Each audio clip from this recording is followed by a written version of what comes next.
For those watching this episode, this will be technically episode 0, and the next episode will be episode 1. Due to length issues, they had to be split up. So this one will go over all of the stuff, including stuff like the settings that you can see here, the team builder import, and things like that. And then episode 1 will be the first game and everything that happens after that. Enjoy. Hello, welcome to the inaugural episode of what's going to be um, my Dynasty. This is going to be a custom team builder Dynasty. We're going with a team I built. We'll go into everything. Today's episode's just going to be starting everything off, playing probably game 1, maybe 2, setting up recruiting board, and going over all of the rules I have for this Dynasty. First thing we're going to do is we're going to import this team builder. This is one I created on my own. I've gone through and looked at this a little bit and everything. I decided I'm going to replace the Yukon Huskies since they're in the Independence, and most of the time when you're playing Dynasty in this game, they end up just playing a hodgepodge schedule, and they end up just getting beat by most teams and getting kind of forgotten. So we're going to take over, replace them, and move ourselves into a conference. The team builder we used here is one I created. It's called the Rockville Researchers. We're going to come out here. We're going to go custom conferences. I've gone over and thought through this a little bit. I was thinking, when I was going through and thinking about this, I wanted to join a conference that had a couple of good teams, but also wasn't Power 4, so no ACC, no Big 10, no Big 12, and definitely no SEC. Then, obviously, nobody really wants to be in the Pac-12. Look at all the teams that already got out of there.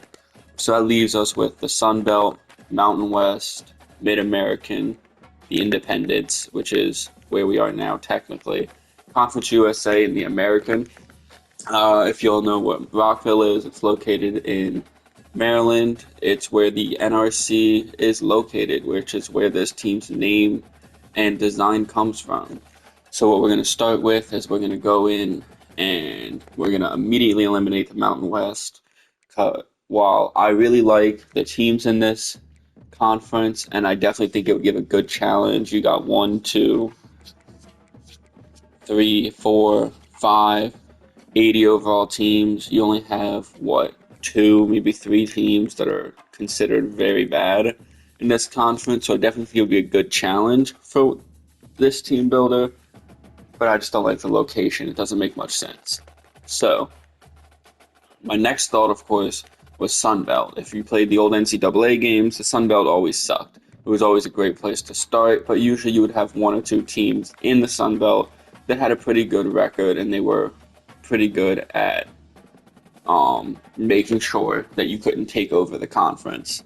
Looking through here, though, you're not going to have that. You have App State 79 is the highest in the East, and then in the West, you have a couple of 79 overall teams, but everyone sucks in this conference. It'll be too easy. You'd probably be able to get through the Sun Belt by season 3 and go undefeated if you're playing every game. Realistically, you're probably going to get your playoff spot through the Sun Belt if you go through and you throw a team builder in here. So that leaves us with the Mid-American, Conference USA, and the American. All of these make decent sense for location outside of the Mid-American, since it's more obviously middle of America. So I'm going to eliminate that. Plus, it has the same problem as the Sun Belt. Weak teams, probably the worst conference in this game, honestly. So that leaves us with the American and the Conference USA. Conference USA, nothing crazy. You got Liberty, who they're okay. Every now and then they'll develop well. Kennesaw sucks, so they're pretty fun to play early on and everything. I've seen Middle Tennessee, Louisiana Tech. I've seen a few of these teams be decent, but my definite choice, if you're looking for a challenge off rip, is to come into the American, because you've got teams like Army and stuff like Charlotte and East Carolina, who nothing crazy, low 70s, mid 70s. But then you also have your teams like FAU, North Texas. Who else is it? Yeah, FAU and North Texas are both 80s. Then you have Memphis, you have Tulane, USF, UTSA, all of them over 80 overall. If you've played this game a lot, you know Tulane does very well through Sim. So definitely going to put us in the American Conference. Going to give us a really good challenge off rip. For Dynasty settings, we're going to go in here. We're going to go one Heisman, coach firing on XP setting. I'm going to go through the rules in a little bit for how I'm doing recruiting and everything. However, because I plan for this to be a long series, maybe 5-6 years minimum, we might not even win a. With the recruiting restrictions I plan on giving, we might not win a natty in the next decade. We're going to keep player edit permissions and all this. Injury and wear and tear will stay on. Quarter length, 5 minutes. Just all the basic stuff. Auto recruiting off. This off. All this just regular. This is all just your regular stuff, really. Alright. It's now time to select your team. Do you want to build a team from the ground up or take over an established contender? Pay attention to each team's prestige rating, represented by the number of stars next to each team. And now you'll choose. So we're going to go head coach with this. We're going to go in, we're creating a new head coach. I've thought about this. If you're going offline Dynasty like this technically is, you want Motivator or Recruiter. Motivator is going to get your players boosted up. You're going to figure out this is your best way to develop your young players. Obviously, Recruiters make sense with what it is. If you want to build a powerhouse, you got to be able to recruit. Tactician's just the worst offline. There's no reason to really go into Tactician offline unless you're going to a storied program that already has good players. Tactician is, in my opinion, Tactician was given the short end of the stick because you can easily find coordinators after you develop a team in order to make them as long as your coordinators have Tactician in them for offense and defense, you can just easily ignore it and then just develop players by yourself and get early one development and then bring in 2 Tactician coordinators when you want to make a push and you instantly get all the benefits. So once you get it down to these 2, I've definitely thought about this. I'm going with Recruiter. Personally, it's my favorite tree. I enjoy Motivator. Ran a coach simulator, essentially started as a coordinator with this. I enjoyed the Motivator tree. They have very good final levels for each tier. However, early one, a lot of it's just stuff like get hot in big games, this and that, recovering from injury a little quicker. Recruiter's just the most overpowered by far. Since we're going on slow and we're going to have very strict restrictions, we're going to just go with Recruiter. Otherwise, this would be a very long series. So we're going to review what I did with the coach. We're just going regular t-shirt, physique. Appearance really doesn't matter if y'all are really interested. 6'2", 235, that's his physique. It's just mirroring my height and weight. Going big nuke. I love the Washington multiple playbook in this game. By far my favorite. Good number of sweep plays. Love the jet sweeps in this game. Plenty of deep balls. If you plan to have any form of air raid mix-in, which I plan to have down the line, you want a playbook that you know has some good deep passes.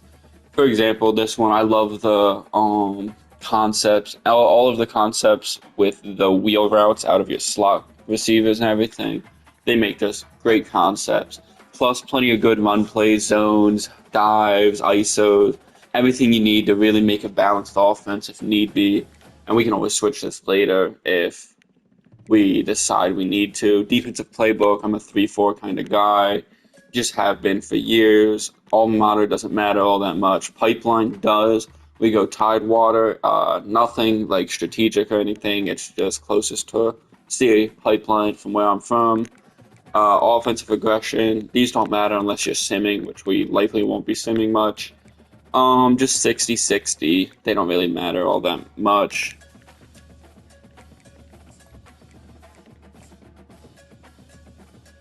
Congratulations. It's time to sign your first coaching contract. All right, so as we can see here, 3-year contract. We're going to start this. Everything will switch over with the team builder in a second here. We see UConn's, they've been on a bad streak recently.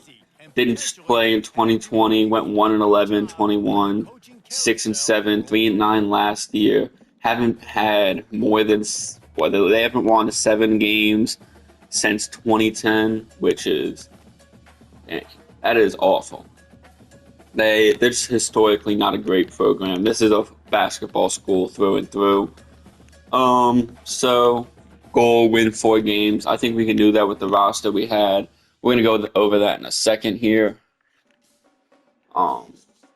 Thinking about how long this takes, we're gonna go over a roster, set up recruiting board, and play game 1 in this episode, and then we'll probably do about 2-ish games season. So now that we finally got in, as you can see, it's Rockville Researchers. Logos in this game are really glitchy. You'll see the logo on the jerseys when we get there. We'll start with upgrading our coach and everything off rip. For this, we're gonna need a quarterback. Me personally, with how this game plays, I personally think that it is extremely important to get your offense built up because you should expect defense to be rough. You should expect to, especially if you're playing on Heisman, the other team's going to drop 30 on you if they have a good offense. Like, you might get a pick here or there, but it's going to be rough. I messed with the schedule a little bit. We didn't really mess with much of it. A lot of these are the American games. You've got North Texas and Memphis off rip. Then you have, we're going to play FAU. This is going to be, honestly, a really rough stretch. I expect to go into Tulsa 0-4, if we're being honest. Tulsa will be the first game that we stand a chance. Them and Navy. We got a few home games early on, which will be good for recruiting. I definitely think, like I said, we're going to get kind of destroyed early on. If I'm looking at the outlook, though, I definitely think we can grab the 4 wins from this. We're going to come over here. Let's look over the preseason top 25, in case you're interested. It's just the base game 1. Georgia, Ohio State, Texas, Oregon, Ole Miss, Alabama, Penn State, Notre Dame, Michigan, Missouri, Florida State, Utah, LSU, Oklahoma. Yeah. Oh, Kansas, NC State.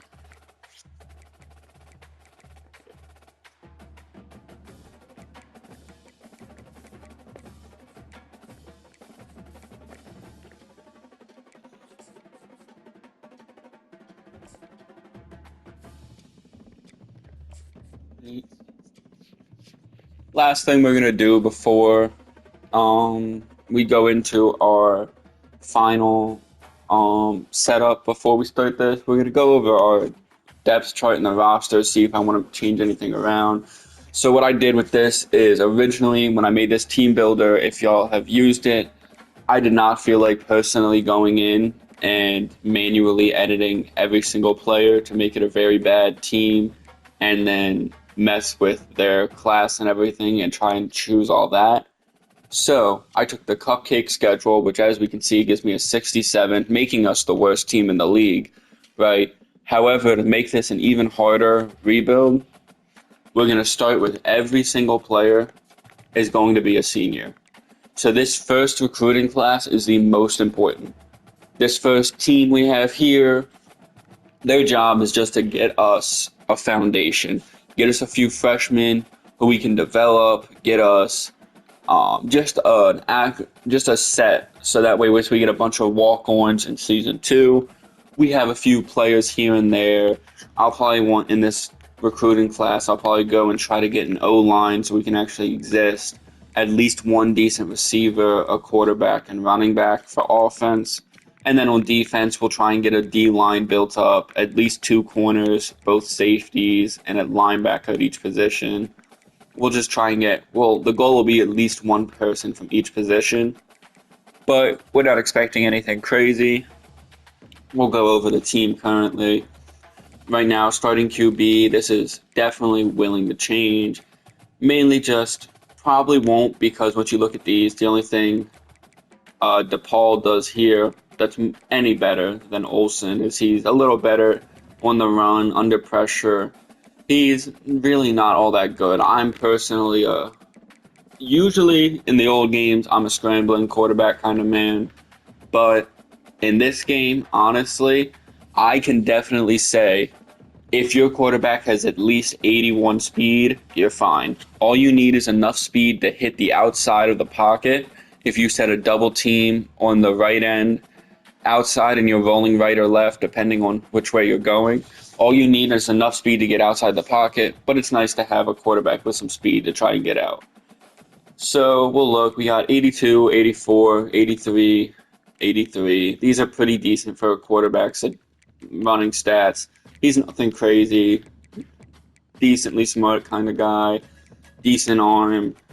Not the craziest in accuracies. He's definitely a mediocre quarterback. At halfback, all I'm really caring about is my speed, so I'm actually going to start him.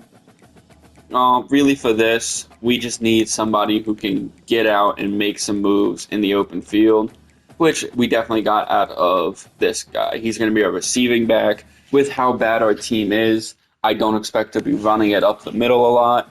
So a power back will be nice it'll tell you he's a receiving back, but he plays more like a power back. It'll definitely be nice just to have Tyson come in and be our main back. Strickland will definitely get plenty of use. I use 2 running backs almost all the time. Hardly ever have one guy get all the carries, especially with wear and tear in this game. We'll probably bring Strickland in. Once we get down to it, we'll make him our 3rd down running back and receiving. Just a 3rd down running back probably. Fullback doesn't really matter. Wide receivers, we don't have anything crazy. These guys are close enough that I will swap them there. Just an extra little speed and excel for more. He'll only come in and play every now and then. Outside of that, there's nothing crazy. As you can see, it's really not a good roster.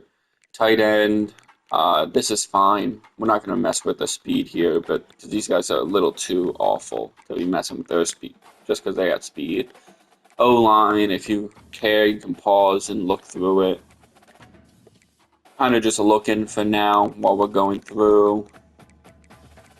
Here we just got basic players. These really don't matter all that much early on. Actually, let's look at this. Is Flint the starter? He's not. So look, good thing we went through.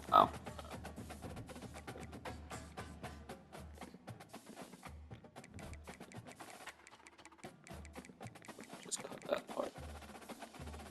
Good thing we're going through. We'll see Flint here. He's listed as a left end, so for whatever reason he's put there, but he's a little better than Garland is, so we'll give him the start. Then at D tackle, we'll just let these guys play here. Towns, yeah, he is. Linebackers, we want a little bit of speed here just because I run a lot of zone coverage, as we will see. I'm going to personally change this because I like my middle linebacker to have some speed. I run a lot of 2 middle linebacker sets. So when we have 2 middle linebackers in, we'll definitely have Freeman on more blitzes, in run contain and everything. But right here, Bubba's going to be our boy. Nothing crazy. Cornerbacks, nothing crazy. Safeties are usually pretty important, especially in this game. A lot of times you'll find yourself using safeties. Just take the faster guy here. So we got that already. Kicker, punter, kick power. Yeah, I mean, he's got a boot. He's just probably missing every kick. Um, Same thing with our punter. At the end of the day, we might lose 8 of our 12 games, but we're going for your punter of the first punter in the nation. Kick returner and stuff. I'm not really all that. I guess I'll come in. I'll just throw some speed back there, just so that way we have something there. Third down back, we'll leave Strickland. Power back, we'll leave. Actually, Cameron Teague is our best power back. We're fine with this. As we can see, Strickland, all them, they're not really all that built for goal line. We'll definitely let Teague just run his way straight forward. Slot receiver, this doesn't matter. We don't have anybody crazy fast enough to make use of. And outside of that, I think that's basically everything for these guys. A couple of the guys on this roster might end up getting red shirts simply because they won't get any playing time. I'm not all that worried. They'll be gone after year 2. So we're going to start here. Prospect list. Now, before we start this, I'm going to go through and set up the rules. Actually, I'm going to have to cut that out. Alright, so now that we're done overviewing the team and everything, let's go through. We're going to look in and decide on I've decided on. Alright. Now we're done looking over the team, kind of getting a feel for everything. We're going to go over my rules for the series. First thing I'm going to do, I have to see if I can find it. I think it's in user setting. No, not user. I just went there. In gameplay settings. We're going to have XP settings. They're all set to 0 or 100, whatever it is, the base stuff. The only thing I'm changing here is minimum player speed threshold. I'm doing this because in this game on Heisman, there is a huge Heisman handicap for computer players where speed does not matter. And personally, I dislike that. If you ever watch college football or football in general, there's a reason that guys who are fast get a lot of looks. We want the fast. For anyone who will watch this and think, oh, well, why are you changing that? And just leave it on the regular thing. All you have to do is recruit fast people and you'll be overpowered. And when I look at that and I hear that, my thought process is, 1, don't care, my series, I'll change it if I think we need to later. But 2, when we play teams with fast receivers, it'll force me to have to keep an eye on that receiver. Otherwise, if we've got the thing at 50, I can just run man-up blitz, cover with a middle linebacker and guard inside, and I can get us a national championship in 4 years. This way, when we're playing a team like Georgia in the playoffs, it feels like we're playing against Georgia. We shouldn't be out here beating teams that are a lot better than us. Alright, so with that out of the way, last thing we're going to go over before I actually start this up is recruiting. My rule for this is going to be, I cannot recruit above 1 star. Sorry, I cannot recruit 1 star above my team prestige. So currently we are a 1.5 star school, meaning the best players we can get are 2 stars. I will allow myself 1 3-star, and when we hit because of the half means I will give us 1 3-star. If we go down to a 1-star prestige, only 2 stars. But obviously there's no 2.5 stars, so we get 1 3-star, and we'll figure that out. But no 4 stars, no 5 stars. If we hit a 2-star prestige, we can go for as many 3 stars as we want. If we hit 2.5, we can get 1 4-star. 1 4-star, and the rest can be 3 stars or worse. Hit 3-star, yada yada. So you cannot even touch the 5 stars until you hit 3.5 prestige. And when you hit that, you get a chance at 1. And you have to be specific, because obviously you could go after 5 and narrow it down, or you could go after 1, but we'll obviously get into that later. So what we're going to do is we're going to look over some of these grades. We took over UConn. Conference prestige is decent. Academic prestige is a little better than I would probably want it to be because we took over UConn. I do feel a little bad about that, but it makes sense if you think about it. The NRC, if you guys know what that is, Nuclear Regulatory Committee, it makes sense that a school located right next to it would have high academic prestige. But stuff like campus lifestyle and where is it?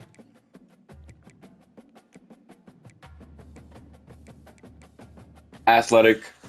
Actually, no, I think it's just campus lifestyle then.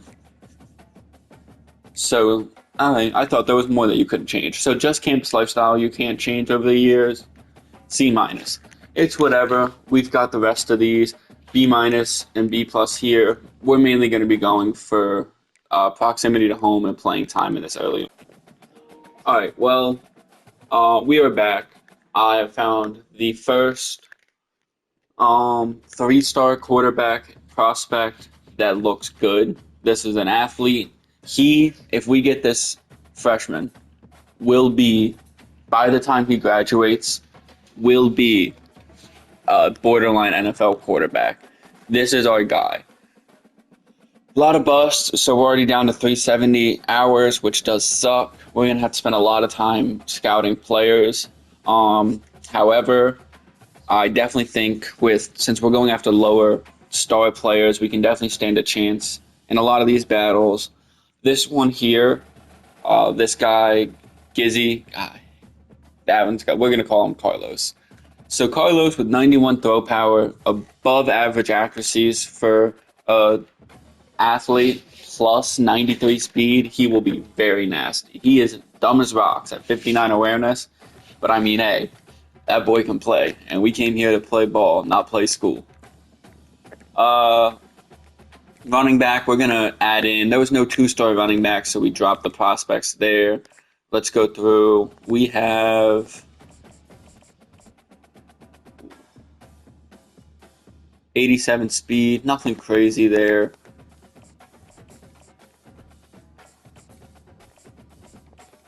That's what we like to see. At 93 speed, he will get a scholarship. Another 93 speed. It is highly likely that Heenan over here does not get a scholarship. Personally, I'm already going to take him off the board. Now, it might seem like a risk, seeing how we're not even interested on either of these other 2 receivers, but with this JUCO and this guy right here, we could very easily have a decent wide receiver room. And we can always come after 1-stars later. I don't have the hours or the time. I don't have the hours right now to go through after all of these guys. Here, we're going to start with this guy here. If he's a gem, we're not even going to look at Weinstein currently. He's not. We'll look at Weinstein. The vertical threat. We might as well offer them both scholarships. I'm okay with doing this with tight ends because a blocking tight end makes a really good fullback. And a vertical threat tight end makes a half-decent receiver. Here, we just got 4 tackles, so we'll make sure to go through here. He looks okay. We'll go through here as well.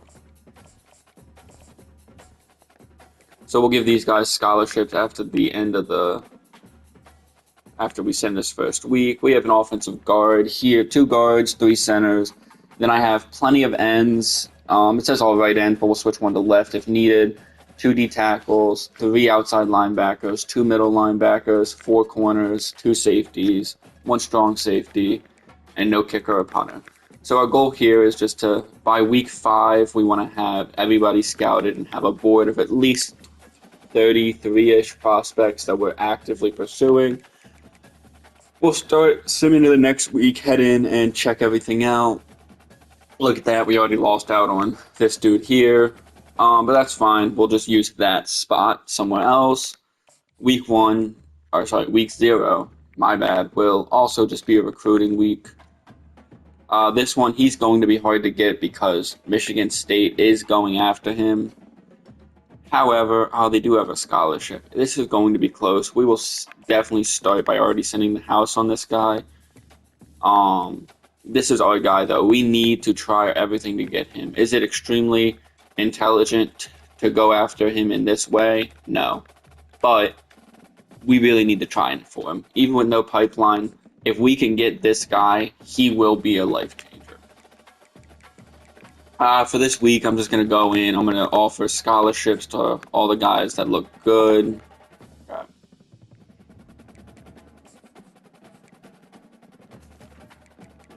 Back to the tackles. We're going to go in. We will scout these guys. We don't want to offer 2 scholarships before we see all of them, just in case. We'll offer a scholarship to all of them. Big thing with O-line, we're going to have what'll be a total of 12 O-linemen on this board. However, we expect only to get like 6 of them, and we'll just move them in spots we need. Like this dude here, off the board immediately. Like him, we'll give. And like now, yeah, we only have 1 guard now, but we have centers we can move around. We'll have tackles we can probably move around. Especially since we lost that guard, we'll definitely just go straight into giving these guys scholarships. As long as they don't bust. And then here, we'll go 1. With 5 hours, what we'll do is we'll take a risk and we will throw a scholarship on him anyways. If he busts, that'll suck, but we'll have a 1-star walk-on likely. I'll likely do recruiting for week 1 before we hop into the game if we have one. And then that'll be the end for this first episode. A lot of people are going to lock us out here. That's okay. Realistically, this first part, we don't have a lot. We'll go in here. Back to my national rank. We'll just go through, drop all the people who have locked us out. We don't have the hours and stuff to be fighting for people. Look here. We threw the house. We might actually have a shot at this dude. If we get that visit in, if we can get him visited early on, we definitely can stand a chance against the big boys and steal him before they pursue him. Drop all these guys. And then come here. And this board of 27, we'll kind of just play it out. Here's an end. What we're going to do is with that, I'm going to go here. And alright, that leaves us with 6 D tackles, a linebacker, 3 linebackers, 2 corners, 2 safeties. What I'll do is I'll put a kicker and a punter on the prospect board, and then we'll play this first game. Goal is going to be essentially to try and get our level up before anything else. Because if we can get a level up, we're going to use that to our advantage to make a cheaper. We'll just grab him because we won't have to do much to go after him. We'll throw this 2-star one there. We probably won't pursue him much, but if we nag him,